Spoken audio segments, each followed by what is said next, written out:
Hai, Assalamualaikum. Anda sedang menonton Sekilas Fakta 24 Oktober 2023 bersama saya, Pia Nadia.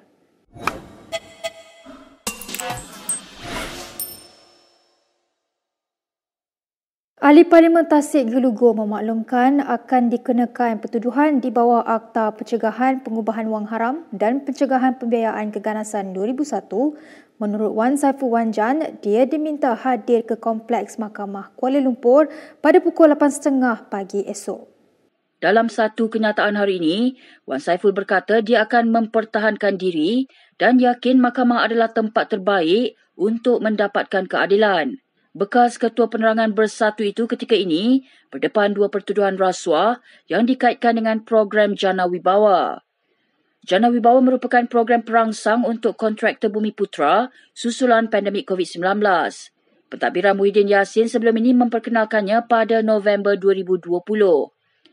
Pada 21 Februari, Wan Saiful minta dibicarakan atas dua pertuduhan itu, salah satunya menerima rasuah RM6.96 juta di antara 8 Julai 2022 dan 30 September 2022. Dia berdepan hukuman penjara sehingga 20 tahun dan denda tidak kurang 5 kali ganda nilai suapan. Kita ke perkembangan berikutnya. Orang ramai perlu memberikan fokus kepada solidariti menyokong Palestin berbanding isu boleh atau tidak bertakbir. Menjelaskan pendirian kerajaan berhubung Himpunan Aman, Menteri Dalam Negeri berkata kerajaan sendiri menggalakkan Himpunan Solidariti untuk menyatakan sokongan kepada Palestin.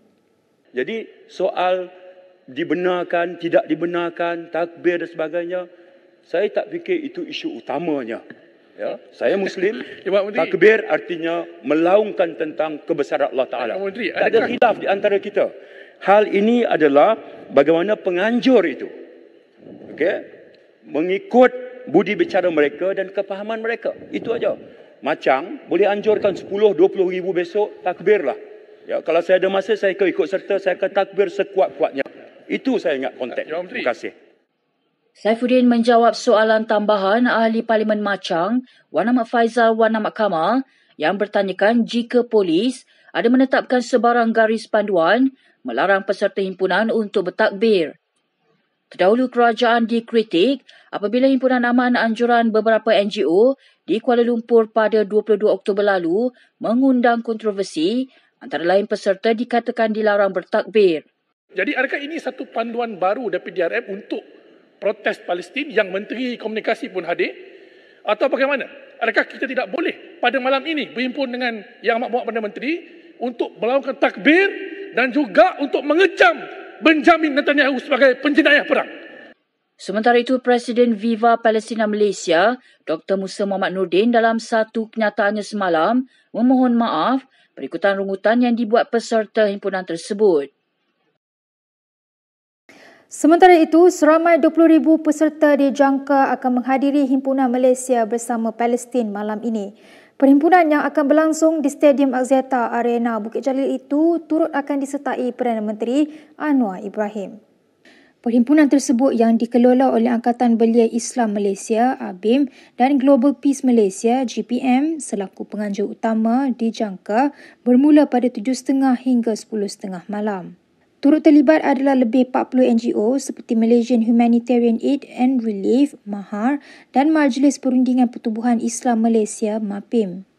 Presiden ABIM Muhammad Faizal Abdul Aziz ketika bercakap kepada Bernama berkata, perhimpunan itu akan bermula dengan solat maghrib disusuli solat hajat yang dipimpin imam dari Palestin Syekh Rami As-Sausi. Menurut Muhammad Faizal, himpunan yang dianjurkan bukan penamat tetapi merupakan nafas baru rakyat Malaysia dan masyarakat antarabangsa untuk terus memperjuang hak rakyat Palestin.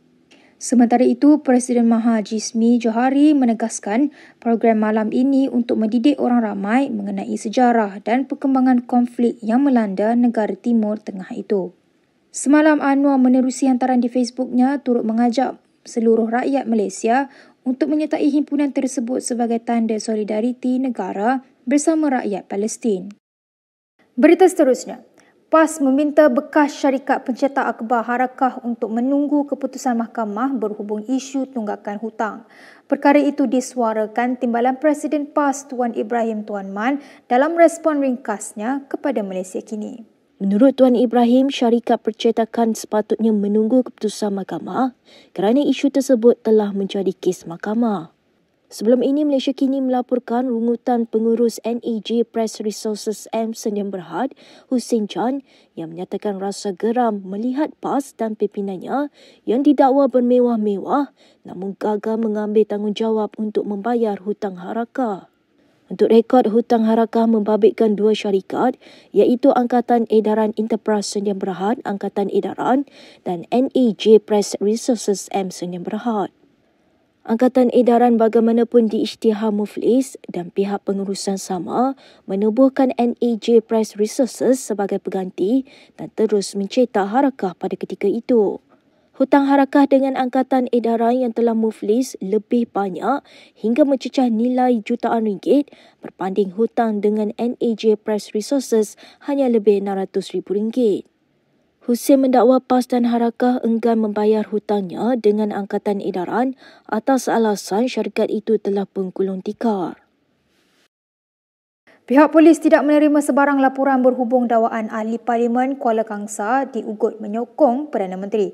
Ketua Polis Negara Razaruddin Hussein mengesahkan perkara itu kepada Malaysia Kini hari ini. Terdahulu, Malaysia Kini menghubungi Razaruddin untuk menyemak sama ada polis membuka siasatan atau menerima sebarang laporan mengenai dakwaan itu. Pada 13 Oktober lepas, Ketua Pembangkang Hamzah Zainuddin mendakwa Iskandar Zulkarnain Abdul Khalid diugut dan dipaksa untuk menyokong Anwar Ibrahim sebagai Perdana Menteri. Ini berlaku sehari selepas Ahli Parlimen Bersatu itu menyatakan sokongan kepada Anwar namun menegaskan masih setia kepada Parti Pembangkang. Iskandar antara lain menyebut kenaikan kos sara hidup di kawasannya sebagai alasan di sebalik keputusan itu dipercayai berkaitan isu peruntukan Ahli Parlimen. Hamzah kemudian mendakwa Iskandar membuat keputusan itu selepas dia dibawa ke sebuah hotel di Damansara dan bertemu pegawai kanan SPRM yang mengugutnya dengan tuduhan rasuah. SPRM dan juga Anwar bagaimanapun menafikan dakwaan itu. Seorang aktivis Parti Sosialis Malaysia cedera di bahagian mulut dan hidung, didakwa dikasari pegawai pejabat tanah dan galian PTG Perak. Ahli Jawatan Kuasa PSM R. Katigas berkata kejadian berlaku ketika pihak PTG hadir ke kawasan pertanian Kantan di Tambun untuk melakukan pengusiran. Menurut Katigas kepada Malaysia Kini, berlaku kekecohan apabila petani dan aktivis cuba menghalang pihak PTG memasuki kawasan pertanian untuk meneruskan pengusiran. Susulan itu, seorang aktivis PSM Chong Yishan ditolak sehingga terjatuh ke tanah dan mengalami kecederaan di bahagian gigi dan hidung. Katigas berkata 6 daripada 200 petani menerima notis di bawah Seksyen 425 Kanun Tanah Negara bertarikh 13 Oktober lalu. Notis tersebut mengatakan petani terpapit menduduki tanah milik Perbadanan Kemajuan Negeri Perak PKNP dan mengarahkan supaya mengosongkan tanah kebun yang diusahakan mereka dalam tempoh 7 hari. Jelas Katigas lagi, petani di kawasan tersebut pada dasarnya akur dengan arahan PTG dan rundingan mengenainya telah dibuat sebelum ini. Namun katanya para petani hanya meminta pihak kerajaan menawarkan kawasan alternatif selepas mereka telah mengusahakan pertanian tersebut sejak sekian lama. Sementara itu, 4 individu termasuk pengurus CPSM Dr. Michael Jayakumar turut ditahan kerana cuba menghalang pengusiran petani. Susulan kejadian itu, PSM menggesa Perdana Menteri supaya campur tangan bagi menyelamatkan petani yang berdepan pengusiran paksa di kawasan parlimennya. Berita seterusnya, larangan penggunaan perkataan kafir, Yahudi dan Zionis pada sesi Dewan Rakyat disifatkan tidak wajar kerana menyekat kebebasan bersuara ahli parlimen. Perkara itu dinyatakan oleh Timbalan Presiden Muafakat Nasional Zuraida Kamaruddin dalam satu kenyataan hari ini.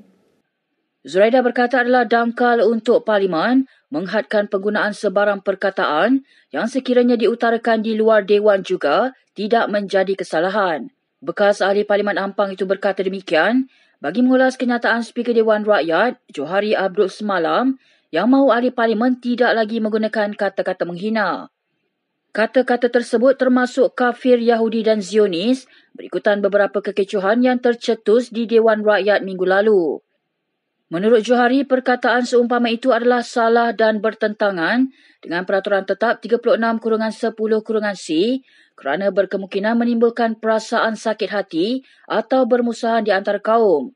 Mengulas lanjut, Zuraida berkata perkataan kafir berasal daripada bahasa Arab yang merujuk kepada orang-orang yang tidak mempercayai atau lebih tepat lagi mereka yang bukan beragama Islam. Menurutnya, Johari sebaliknya harus menjelaskan maksud perkataan itu serta konteks penggunaannya kepada semua ahli parlimen memandangkan ia bukan satu cercaan. Sementara itu, bekas pemimpin PKR itu juga menjangkakan akan berlaku lebih banyak sekatan terhadap ahli parlimen sehingga menyebabkan mereka gagal melaksanakan tanggungjawab sebagai wadah memperjuangkan rakyat. Baik, berikut beberapa lagi ringkasan berita untuk hari ini.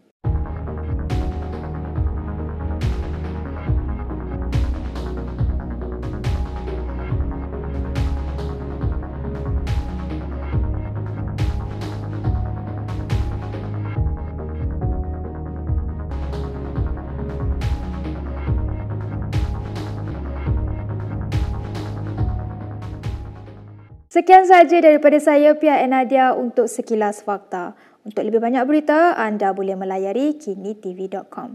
Anda juga boleh mengikuti kami di Instagram, Twitter, YouTube dan Facebook. Salam hormat dan jumpa lagi.